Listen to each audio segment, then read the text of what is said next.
Are you new to Street Fighter 6 or you're just wondering about the shotos within the game and wanting to pick up a new one? Well, in this video, I go over what the shotos do differently so you can pick which one fits you. Without further ado, let's get into the video. So before I really get into the video, I just want to talk about how I'm going to go over this. I'll just be going over each character, going over their moveset and what differentiates them, as well as maybe a weakness and a strength or two. So that's going to be the format of this video, but without further ado, let's get into it. So starting off with my GOAT Ryu, I'll be going over what he does good and maybe talk about his weaknesses. His greatest pokes are going to be standing medium kick and forward heavy kick. And forward heavy kick actually goes over lows, which is pretty unique. Not a lot of normals in this game do that. So if people are just spamming crouching medium kick, you can hit them with a forward heavy kick because it does lift Ryu off the air. And fun fact, this is actually a returning move from the Alpha series. Another thing about Ryu is he has pretty good pressure to keep himself safe with Hasho. Now, if you didn't know, in Season 1, this was -4. And then in Season 1.5, they ended up making it safe on block at -3.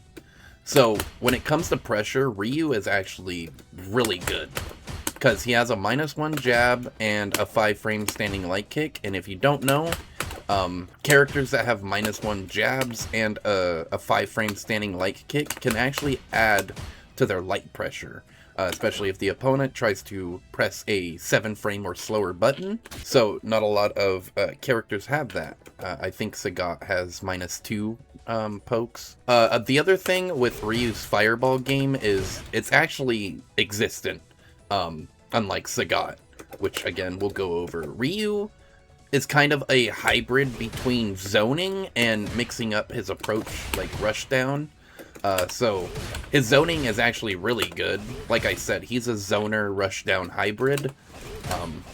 His light fireball is super good, but probably not as good as Akuma's. His zoning capabilities are fairly strong, even against other zoning characters, especially because he has Denjin and install, which the other shotos don't have. So this actually is what makes Ryu pretty unique in that sense. He has an install, a power-up, and he can use it in a few different ways. He can use it with his fireball, or he can use it with his Hasho. And regular Denjin Hasho is plus, and if you do EX, it's even more plus.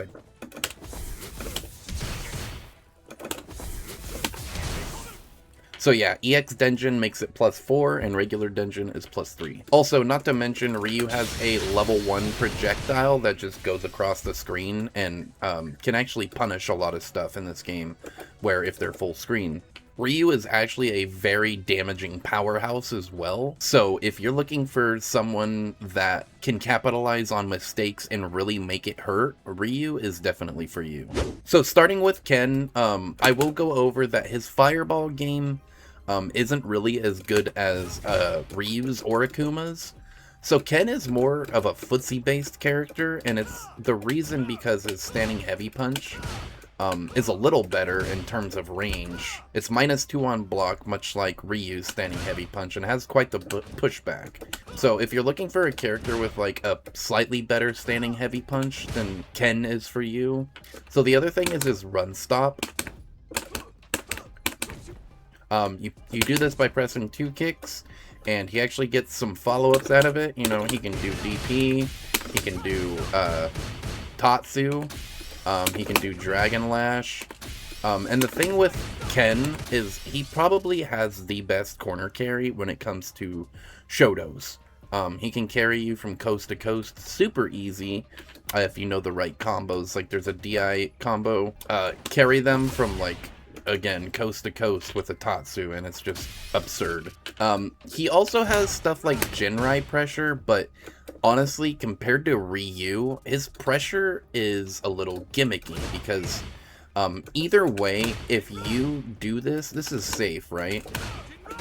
The only thing with Ken's pressure compared to Ryu's is it's a little more gimmicky, but you can still kind of get away with like medium Jinrai. or heavy Jinrai. Heavy Jinrai is really slow, but it's safe on block, but has a massive gap. And stuff like medium Jinrai is minus, so I can just do EXDP if I see it's a medium or a light. And it's a punish counter anyway, so... And there's a gap if he goes for any other follow-up, so... Ken is a little gimmicky in terms of pressure, but his neutral is really good. Because he has stuff like standing heavy kick, EX fireball into drive rush. Like, this is actually a good thing to do with Ken. If you get like a punish counter from back here, you can drive rush and then follow up with a standing heavy punch. Another thing is when it comes to damage, Ken kind of sucks at that, unfortunately. He's probably the least damaging Shoto in the game right now, but that's just the way it is. Again, if you're looking for more of a neutral-based, less fireball-y Shoto, definitely pick up Ken. And I just forgot to mention one last thing on why you probably should pick Ken. He just uses fire. Hey, I just wanted to take a quick break in the middle of the video and ask if you are willing to subscribe to my channel and support my content. I am trying to reach 10k subs this year. But yeah, that's it. Thank you. So on to Luke. Again, he's more of a neutral, footsies-based Shoto. Of course, he does have a decent fireball. The only issue is like the light and medium version don't go full screen. And they're just slower fireballs. His light is 14 frames, compared to someone like Ryu's light fireball, which is 12 frames. And then heavy is 20 frames. So, he's not too much of a fireball character, but it's still good to use. It's just a lot slower, and your opponent can probably react to it a little easier. But the main thing with Luke is if you're looking for a pretty execution-heavy character, he has his flash knuckle combos, which kind of require precise timing. So, he'll yell perfect, just like Guile, when he throws his perfect boom. So, you have to time it at the right time. If you pay attention to the, like, glow on his fist, when you're doing combos, you probably want to be looking at that. But he can do stuff like this. He's also a pretty setup-heavy character.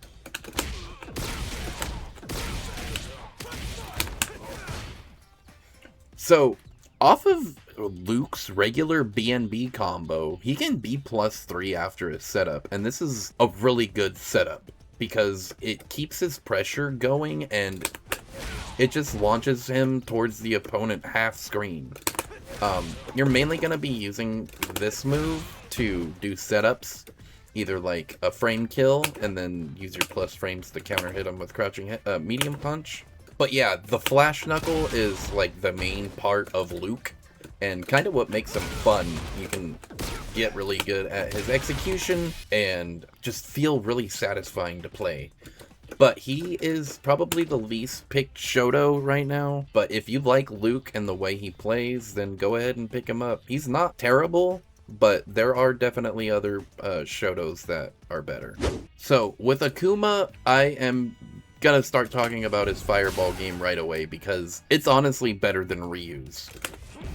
So he has a 16 frame light fireball, but it probably has the most advantage compared to some. And the thing is, he can charge his fireballs. It doesn't matter the strength, he can still charge them. So there are different levels to him. So you have level 1, and then you have level 2, and then you have level 3, which is the red fireball.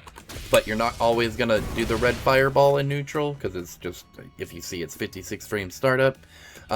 So what you want to do is mix up your fireball timing. You can just slightly hold it, and just change your timing up. He is the master of changing his timing up because of this specifically. But yeah, that's his fireball game out of the way. Next, I want to talk about that he is a 9,000 health character. He is a much riskier Shoto, so you can't make as much mistakes with him. But with lower health comes more options, such as a demon flip. And he actually gets 3 different follow-ups out of this. He gets his dive kick. So if you press quarter circle forward kick, you get this dive kick, and each strength has a varying angle. Same with each strength of the demon flip starter. Heavy goes the furthest. Light goes the least furthest. And with the dive kick, if you press heavy, it goes the furthest. This is going to be used for like going over fireballs and stuff. He also has this chop, which is actually plus on block. Whoops. So this is plus on block. He can mix up his pressure with this.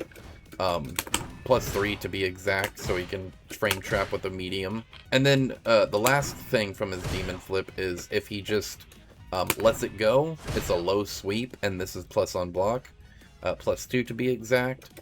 So if you're looking for a Shoto with mobility options and a really good fireball game, and not to mention a raging demon, definitely pick up Akuma. He has really good pokes as well. They're not bad pokes. He's got forward heavy punch, which has 13 frames. It covers quite the distance. He has forward medium kick, and his crouching medium kick's okay, but not the best. So yeah, if you're looking for a more riskier, but a Shoto that has more options, pick up Akuma. I think you might enjoy him. So next up, Terry Bogard from the famous SNK games King of Fighters and Fatal Fury. So the unique thing about Terry is, of course, he's from a different fighting game franchise, but his fireball game is actually a lot different compared to any other Shoto, because he has ground wave and is a ground-based fireball. And the thing is, with his strengths, they are all completely different. The light version travels full screen, but then he can use his medium for mind games. So typically, people are gonna drive parry, or try to perfect parry ground wave, but you can then use this to bait their drive parry out, and then you can drive rush in and go for a throw. So if fireball mind games are kind of your thing, Terry is it for sure. He also has probably one of the best crouching medium kicks in the game, if not the best crouching medium kick. It is 8 frames, but it goes so far. So if we have Ken crouch, you can just see this range is absolutely insane. I'm not sure if Chun-Li's crouching medium kick is the best compared to Terry's. It might be, but I just know Terry's crouching medium kick is probably the best crouching medium kick out of any of the Shoto characters. Another thing is he has a plus on block heavy punch, which I forgot to mention with Ryu. His solar plexus is +3 on block. So if you're looking for a good plus frame button character, Terry is up your alley, and drive rush makes it +5. So his pressure can absolutely be insane. One thing I almost forgot to mention about Terry is his anti-fireball move. Not a lot of characters have these, especially Shotos. Akuma doesn't have one. So if you use crack shoot at the right time, you kind of have to use it preemptively. It will go through fireballs. So here I have Ken doing a fireball. If I preemptively do it, and it has to be heavy. It's only the heavy version. But it does get a knockdown, and he can go for pressure after. So yeah, if you're looking for a Shoto with a good crouching medium kick, a mind game heavy fireball game, he also can just do a really good amount of damage too if he capitalizes on his punishes. But that's Terry. So of course I'm gonna save the best for last, because when it comes to all of the Shotos, I honestly think Sagat is probably the best Shoto out of all of them, and I'll go over why. So if you don't know, Sagat was made into more of a rushdown character in this game. His fireballs aren't as strong as they used to be, but Sagat players are adjusting to this playstyle with Sagat. And I just want to say, unless you're like a hardcore Ryu player, you should be playing Sagat. And it's because of stuff like this. His standing medium kick is so good at stopping your opponent. His crouching medium kick during drive rush actually gets him a launch, which not a lot of, Shoto characters have stuff like that. Ryu gets a crouching medium kick into a light kick. So the fact that Sagat gets a back heavy punch into corner carry is absolutely insane. Not to mention his Tiger Knee is really good, because you can kind of just throw it out, and if you space it right, it's plus on block. and he can just continue his turn with Standing Medium Punch, which we're actually about to get into. Standing Medium Punch is probably the best button in this game, and I'm not even joking. So, this is actually +2 on block. There is no other button, or should I say, there is no other medium punch in this game that is +2. Akuma's is +1, but not +2. So what happens if you're the opponent and you try to mash versus this? You get a combo. Now, that wasn't the most optimal combo, of course, but you get the idea. The fact that he can loop this, and if they trade, he just gets to continue. That's actually freaking insane. And then you can incorporate stuff like micro walks with him, which is so good, because if you know, I made a video talking about pressure during Drive Rush, and you can, you know, micro walk your pressure. He can just do it naturally without even using Drive Rush because of the threat that is Standing Medium Punch. Like I said, his fireball game is non-existent, but once he gets in, it is hard as hell to get him off you. Not to mention, he just has really cool combos.